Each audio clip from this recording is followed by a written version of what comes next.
good, everybody? It is your boy Super Saiyan Cat back with another Dragon Ball Z Kakarot Major League video for you guys. Today we have some absolute big news. As you see on the screen, we have models for not only Beerus and Whis, which we were aware of them being in the files, but now we have Super Saiyan God and Super Saiyan Blue Vegeta as well in terms of the models, as you see on the screen right here. Now, before we get into this, gotta give the huge shout out to the man Beats YT for putting this together and finding this information for the community. Huge shout out to him again. Be sure to follow him, check him out on his Twitter. It will be linked down below in the description. Now, getting into this and what this could potentially mean for the Kakarot, or for Dragon Ball Z Kakarot. I was about to say the Kakarot community. I guess that would make sense as well. But for Dragon Ball Z Kakarot as a game and its DLC, this opens the door to a lot of potential, guys, because Super Saiyan God Vegeta was not in Dragon Ball Super, in the anime at least, all the way until the Broly movie.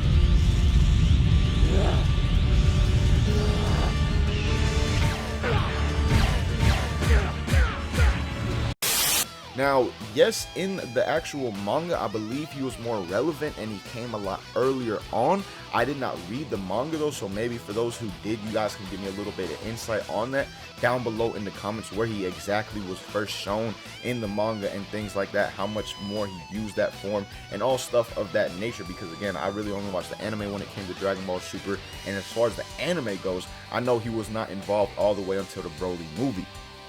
So with that being said, that could potentially open the door to a lot of things in the Dragon Ball Super world for Dragon Ball Z Kakarot. I mean, if we get a Dragon Ball Super Broly movie DLC, which I'm not saying is coming, I'm just basing it off Super Saiyan God thing, that potential is there, and if that were to come, that was the last thing we've seen in Dragon Ball Super. So they could go back to any other arc if that were to be true and choose any out of the, super arcs, not just Battle of Gods or the Resurrection F movies that eventually became super arcs, like a lot of people thought were going to be DLC when Beerus and Whis were first found in the files.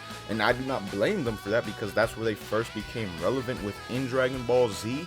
But you also got to think, Beerus and Whis are literally in every super arc that there is. They're always there, they're always relevant, and always, some kind of scenes and are done with them. So their models doesn't necessarily mean that we're going to be fighting these characters, or that they're going to be part of an actual arc in terms of like their own thing with Battle of Gods or anything like that. They just could be side characters that you talk to on the map, or maybe a submission within the DLC or something along those lines. So again, this opens up the door for a lot of things within Dragon Ball Z Kakarot regarding Dragon Ball Super. Now, there are only 3 DLCs, guys, so it doesn't mean like they can cover all of Dragon Ball Super within those DLCs, but at the same time, it does kind of mean that there could be arcs besides Resurrection F and besides Battle of Gods included within Kakarot as well. So let me know your thoughts on all this down below in the comments. But as always, man, thank you guys so much for watching. Huge shout out again to Beats YT for finding this information for us. But till next time, man, again, thank you guys so much for watching. Hope you guys enjoyed,